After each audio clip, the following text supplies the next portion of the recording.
Bismillahirrahmanirrahim.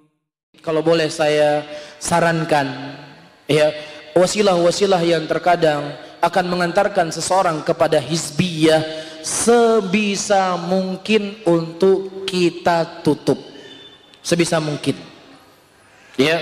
Dan saya secara pribadi lebih meyakini pendapat sebagian para ulama Islam yang mengatakan terkadang yayasan itu bisa mengantarkan seseorang kepada hizbiyah. Ya, saya tidak mengatakan yayasan itu haram, tidak. Karena itu kita berada di negeri muslim, di negeri seperti ini butuh legalitas. Namun cukup itu untuk disimpan dalam lemari. Kapan dibutuhkan, yayasan dikeluarkan. Tidak perlu perjalanan kita sehari-hari dibangun di atas yayasan. Ya, nggak perlu, karena ini saya melihat di banyak tempat akan membuat perselisihan, sehingga muncullah ucapan ini Ustadz yayasan A, ini Ustadz yayasan B. Ini kalimat sudah cukup menjijikkan, sangat menjijikkan. Kenapa saya katakan menjijikkan?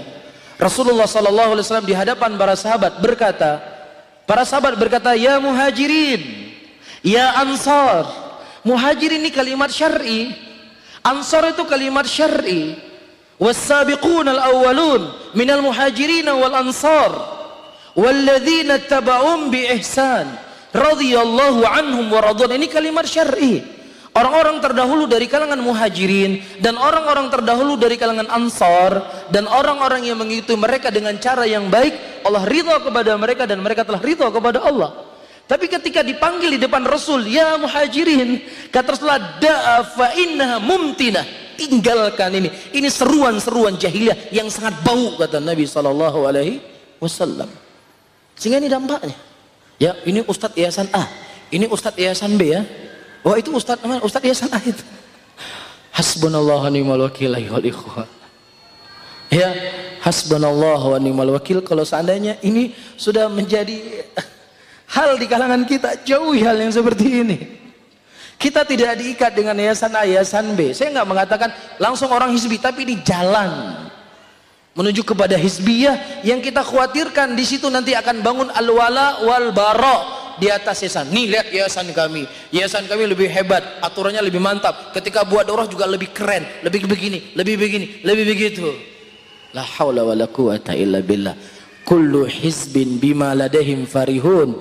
Setiap hizb merasa bangga dengan apa yang mereka punya. Kita hanya bangga dengan Al-Quran, kita bangga dengan sunnah. Ya, saya lagi-lagi saya katakan, saya tidak mengatakan ya yayasan itu haram, saya nggak mengatakan demikian, ya, tetapi ya gunakanlah yayasan itu sepantasnya saja untuk sekedar legalitas, ya. Dan diantara para ulama yang berfatwa yayasan itu akan mengarah kepada hizbiyah adalah Syekh Al-Alamah Rabi' bin Hadi Al-Madkhali dan ulama-ulama yang lainnya. Bisa difahami, cukup legalitas. Datang polisi, Pak, ini kami yayasannya ini, bangunannya dari sini, selesai, simpan lagi. Dan itu yang kami berusaha untuk berjalan di tempat kami di Aceh. Ya, itu kami nggak ada urusan dengan yayasan, hal apapun. Berjalan dakwah seperti biasanya, ta'awun 'alal birri wat taqwa. Terkadang ada sebuah daerah, masya Allah, yes. Jadi mungkin dipertimbangkan kembali dan mungkin nanti coba ditanya lagi kepada ustadz yang lebih alim, ya, atau mungkin kepada para ulama. Cuman intinya saya tegaskan kembali untuk jangan salah paham, saya nggak mengatakan yayasan itu haram, ya, saya nggak mengatakan demikian karena saya tidak punya ilmu lebih daripada apa yang dimiliki oleh ulama. Ulama mengatakan ya silakan sekedar legalitas, tapi jangan sampai ini dibangun di dalamnya loyalitas. Jangan sampai, karena akan mengarah ke sana sedikit demi sedikit. Ya, akhirnya nanti akan ada pola. Wah, ini Ustadz A diundang oleh yayasan A. Padahal terkadang Ustadz itu diundang oleh yayasan tadi, tapi karena yang undang bukan yayasan dia, nggak hadir. Itu sudah terjadi di kalangan salafiyin, di kalangan al-sunnah sudah terjadi. Karena nggak diundang sama ustadznya, akhirnya nggak direkomendasi oleh yayasannya. Ini kan sudah Ini sudah berbahaya saudara-saudaraku. Ini sudah mengarah kepada hizbiyah. Ini sudah berarah kepada kelompok-kelompok. Apa saja yang mengarah kepada hizbiyah ditutup rapat-rapat. Jangan sampai ini menjerumuskan kita ke dalam hizbiyah. Hizbiyah itu sesuatu yang menjijikkan. Ahlus sunnah tidak terikat dengan apapun. Loyalitas mereka Al-Quran dan sunnah Rasulullah SAW. Tidak ada di dalam ahlus sunnah berloyalitas kepada seorang syekh, kepada seorang ustadz, kemudian dia bangun loyalitasnya. Tidak dikenal oleh ahlus sunnah. Justru ini merupakan dari jalannya ahlul bidah, jalannya ahlul ahwa. Ini jalannya dari kalangan ahlul batil. Coba antum melihat ahlul batil. Setiap ahlul batil ada selalu tokoh yang dikultuskan, yang mereka membangun loyalitasnya di situ.